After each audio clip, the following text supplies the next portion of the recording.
have voting rights.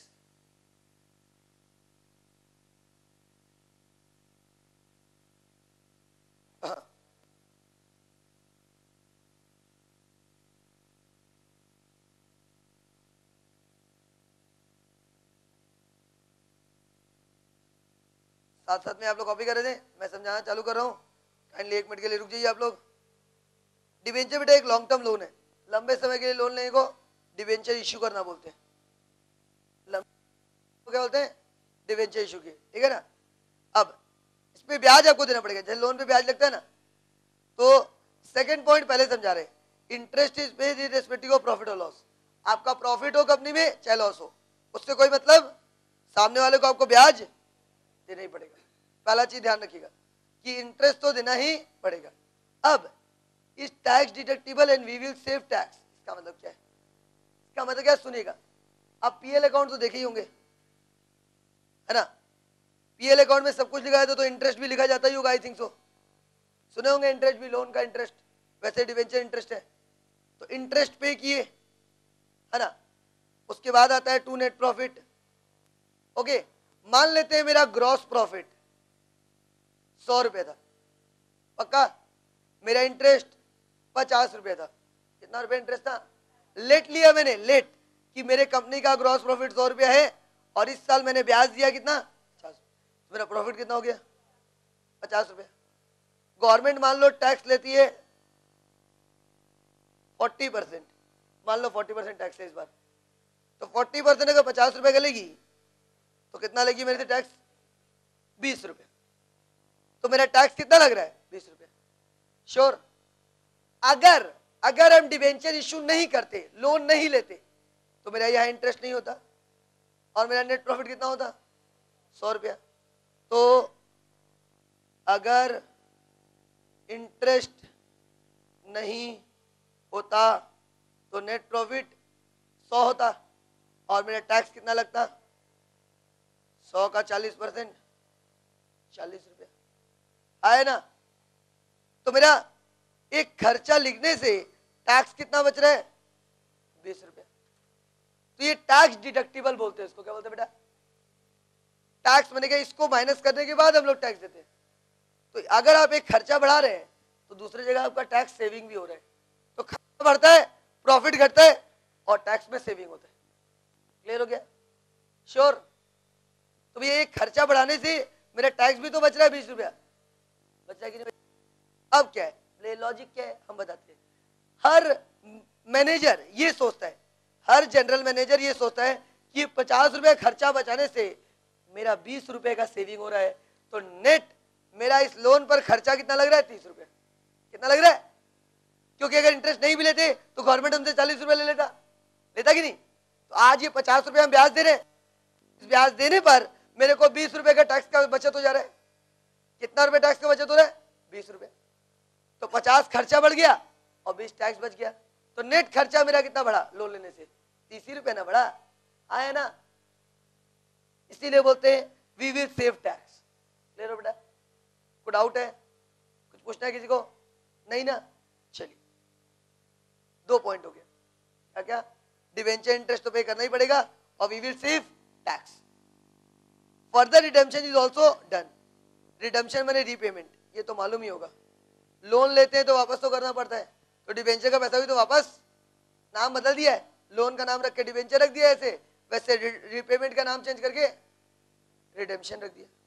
Doubt होना भी चाहिए, नहीं चाहिए? Debenture holder do not have voting right. बेटा डिवेंचर होल्डर में जिससे लोन लिए वो कंपनी के मैटर्स में इंटरफियर नहीं कर सकता, कभी भी नहीं कर सकता। वोटिंग राइट मैंने कोई भी आके वोट नहीं देगा ये होना चाहिए ये नहीं होना चाहिए, तो उसका वोटिंग राइट है ही नहीं। वोटिंग राइट क्या, उसका कोई वजूद ही नहीं है हम लोग के कंपनी में। वो सिर्फ और सिर्फ लोन दिया है और लोन का ब्याज लेगा, लोन का पैसा वापस लेगा। अगर हमको ब्याज नहीं देंगे तब वो मेरे को क्लेम करेगा मेरे को मेरा ब्याज नहीं मिल रहा है। क्लियर हो गया? एग्जाम्पल समझ में आया होगा पीएल अकाउंट वाला? श्योर। कॉपी हम आप लोगों को करवा देंगे, कॉपी तो कर ही लीजिए। पॉइंट नंबर 1 का example, we will save tax. एक मिनट रुकिए, यहाँ टैक्स सेव करने का बात है ना, तो एक चीज हमको दर्शन कराना है आप लोग को। इसका एक एग्जांपल दिखाते हैं, जैसे आगे एक चैप्टर है कॉस्ट ऑफ कैपिटल, ये सब में हेल्प मिलेगा। कॉन्सेप्ट दे रहे हैं कॉस्ट ऑफ कैपिटल के लिए, कि बेसिक्स में जितना नॉलेज लेंगे ना हर चैप्टर में हेल्प करेगा। क्या बेटा कॉस्ट ऑफ कैपिटल का कॉन्सेप्ट ऐसा है बेटा, मान लो तुम 10,000 रुपये लोन लिए या डिबेंचर इशू किए, इशू कर दिए है ना, लोन लिए या डिबेंचर इशू किए, कितने रुपए का इंटरेस्ट है 10%, ठीक। तो इंटरेस्ट कितना हुआ साल का 1,000 रुपया।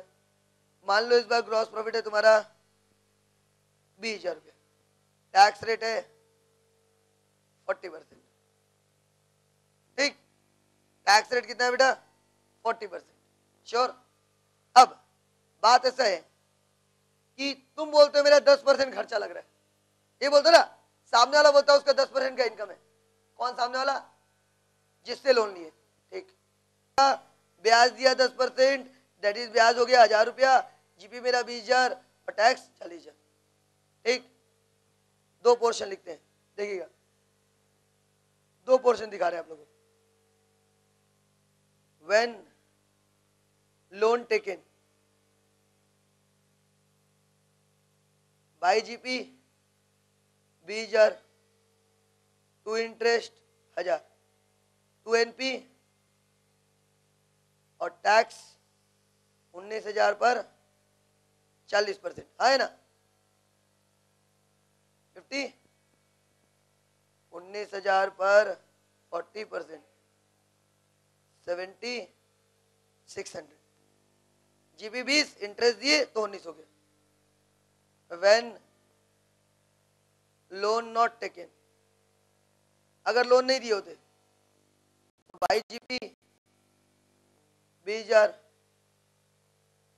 और 2 एनपी और टैक्स लगता 8,000, टैक्स सेव हुआ 400 रुपए का। लोन लोगे तो 400 रुपए का टैक्स सेव हो जाएगा, ठीक। तो लोन लेने से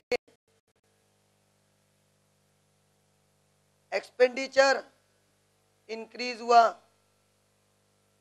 1,000 और लोन लेने से एक्सपेंसेस डिक्रीज हुआ 400, टैक्स सेविंग ना, क्लियर। तो नेट एक्सपेंडिचर कितना लगा मेरा 600, क्लियर हुआ। तो अगर हम बोले मेरा कॉस्ट ऑफ कैपिटल परसेंटेज में निकालो, कॉस्ट ऑफ कैपिटल में कैपिटल का मतलब यहाँ पे हो गया डिबेंचर जो हम इशू किए, कॉस्ट ऑफ डिबेंचर। तो हम बोले मेरा 600 रुपया लगा, कितना लोन लिए थे हम 10,000 लोन लिए थे, परसेंटेज निकालेंगे इस तरह का ना, जितना खर्चा लगा वो डिवाइड बाई जो लोन लिए थे इनटू 100, कितना परसेंट। कॉस्ट ऑफ डिबेंचर तो 6% पड़ रहा है कि नहीं पड़ रहा है। हम सामने वाले के हाथ में 10% पकड़ा रहे हैं, सामने वाला सोच रहा है मेरा 10% कमाई है, लेकिन हम सामने वाले से हमको क्या मतलब है, हमको लगना चाहिए मेरा कितना लग रहा है। हम पब्लिक को 10% बोले, उसके हाथ में 10% पकड़ाए, उसको 1,000 रुपया मिला है, कितना लग मिला है 1,000 रुपया, उसको 1,000 मिला है, लेकिन मेरा 1,000 खर्चा बढ़ने से टैक्स से भी हो गया और मेरा खर्चा 1,000 की जगह कितना हो गया 600। तो मेरा परसेंटेज कितना लग रहा है बेटा कॉस्ट ऑफ डिबेंचर, आए ना, क्लियर हो गया। तो अपने को क्या ध्यान रखना है कि सामने वाले को तो हम पूरा ही देंगे, उसको काट के क्यों देंगे, उसका तो बेचारे का ब्याज है, वो लोन दिया है, उसको तो 1,000 रुपये पूरा दिए, लेकिन 1,000 रुपये से हमारे इंटरनली मेरे को क्या क्या फायदा हो गया। तो मेरा तो इंटरनली देखा जाए तो कॉस्ट लग रहा है 6%, ये 6% का अकाउंट्स में कोई काम नहीं है, अकाउंट्स में 10% का ही काम है। ये 6% मैनेजर लोग निकालता है, देखता है, बोलता है 6% लग रहा है 10% नहीं, मालिक बोलता है 10% का तो ब्याज ही लग जा रहा है, नहीं लग रहा है 6% लग रहा है। तो अगर हमको 7% भी रिटर्न आता है कहीं से तो लॉस नहीं। समझो मालिक अनपढ़ गवा रहा है, मेरा मालिक अनपढ़ कर रहा, हम अकाउंटेंट हम 6% निकाल चुके, मालिक को कुछ मालूम नहीं, मालिक बोला अरे यार 10% का ब्याज लग रहा है और कमाई तो खाली 8% आ रहा है, बिजनेस बंद करो।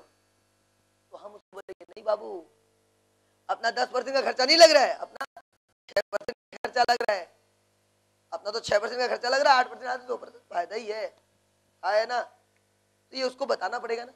जो पढ़ा हुआ रहता है, मैनेजर लेवल का रहता है, वो जाता है मैनेजर लेवल पे पहुंचता है, आ जाके ज्ञान देता है। क्लियर हुआ ये? समझ में 6%। अब यही हम लोग के एफएम में ये 6% इतना मेहनत करके नहीं निकालता है, वो ट्रेडिंग पे अकाउंट बना के नहीं निकालता है। हमारे एफएम में एक शॉर्टकट है, KD, cost of debenture. Cost of debenture क्या फॉर्मूला है? फॉर्मूला बता दिया, आर इंटू 1 - टी। आर क्या हो गया? रेट ऑफ परसेंटेज, ठीक, और टी बने टैक्स रेट। तो 10 का अगर 40% माइनस करें तो कितना बचेगा? 6%। स्ट्रेट फॉरवर्ड आंसर है ना। 10 रुपए का 10 का अगर आप 40% माइनस करिए, 10 बन जाए 10 और 10 का 40% कितना होगा? 10 का 40% आएगा 4, माइनस करके 6% आएगा। 10% माइनस 40% ऑफ 10%, 10% माइनस 4%, 6% है ना। उतना लंबा कैलकुलेशन क्या 2 लाइन में? ऐसा मैनेजमेंट रूल ने बता दिया कि भैया आपका लग रहा है 10%, तो आप मानिए आपके पॉकेट से लग कितना है? 6। आप दे रहे 10%, पैसा 50, तो आपका कॉस्टिंग कितना पड़ रहा है? 6%। क्लियर हो बेटा? That is called a concept of cost of capital, जो आगे चैप्टर में आएगा। इजी है चैप्टर, है ना। क्लियर हो गया? पूरा समझ में? श्योर? क्लियर? कॉपी करने तो अच्छा होगा आप लोगों को, आई थिंक सो। पीछे वाला एग्जांपल कॉपी नहीं करा है जिसमें 100 रुपए लिया था मैंने, है ना। या करी होगी।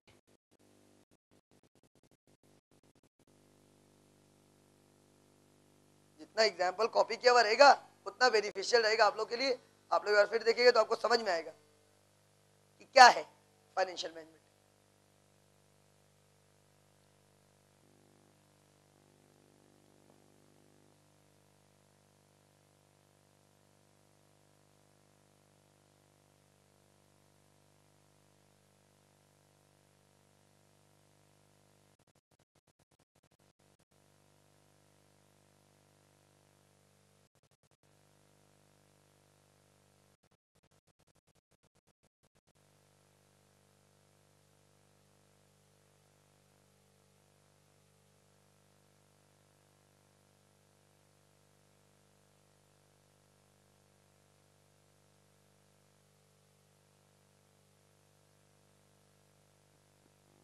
कॉपी तो ही होगा, चेंज कर दें? 30 सेकेंड है, अच्छा नहीं कर पाए तो और भी अच्छा।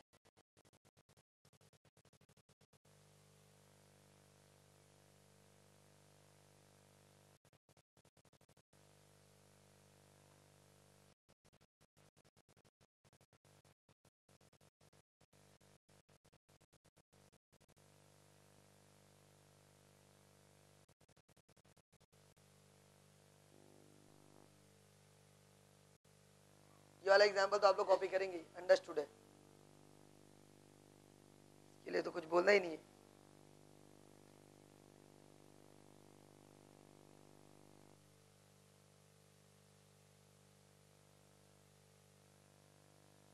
सुबह सुबह का समय है, आप लोग अपना नींद तोड़ के आए हैं,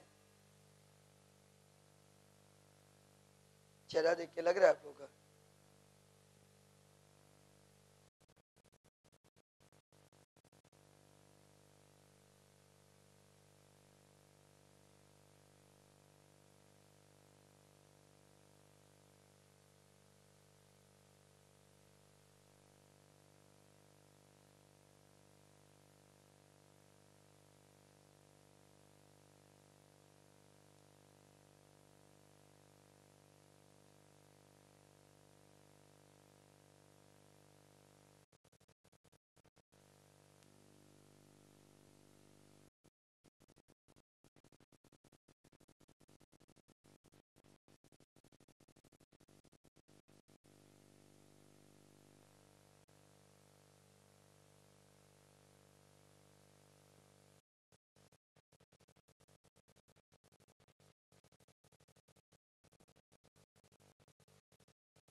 जल्दी जल्दी कॉपी करिए।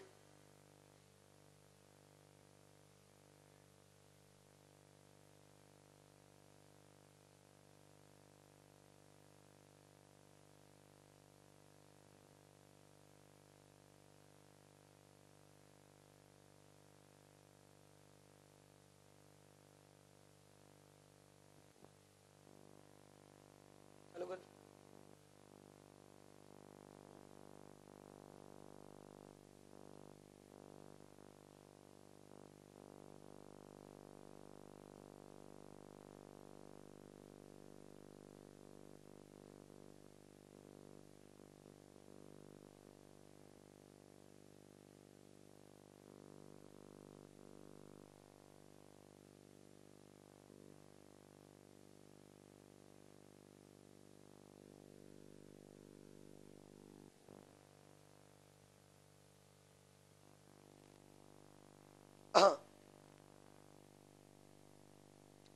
Preference share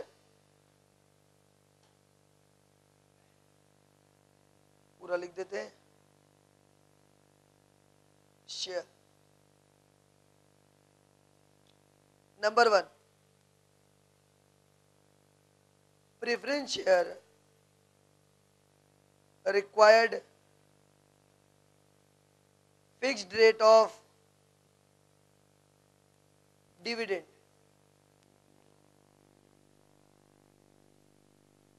Further, their dividend is not non लिखते हैं non tax deductible, non tax deductible and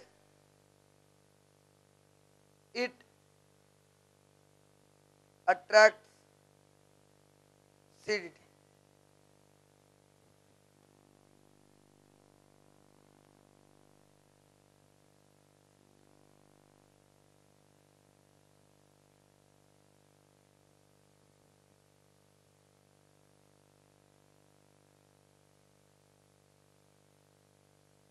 Dividend is not paid in the event of losses. However, in subsequent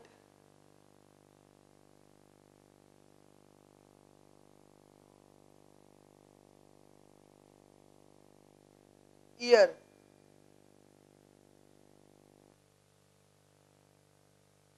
when there is profit,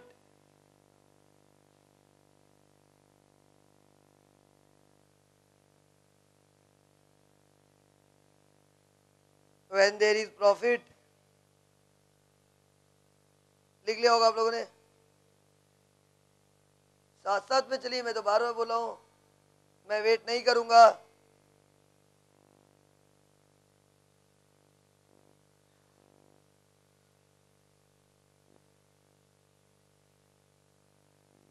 We have to pay arrear dividend of cumulative preference share.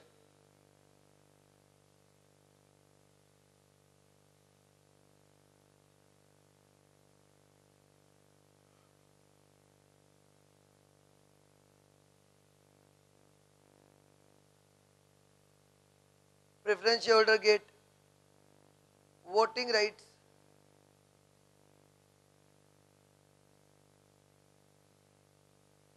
if their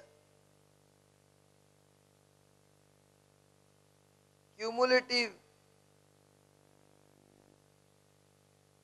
dividend is not paid for 2 consecutive years. खत्म। Class खत्म नहीं, preference share का point खत्म।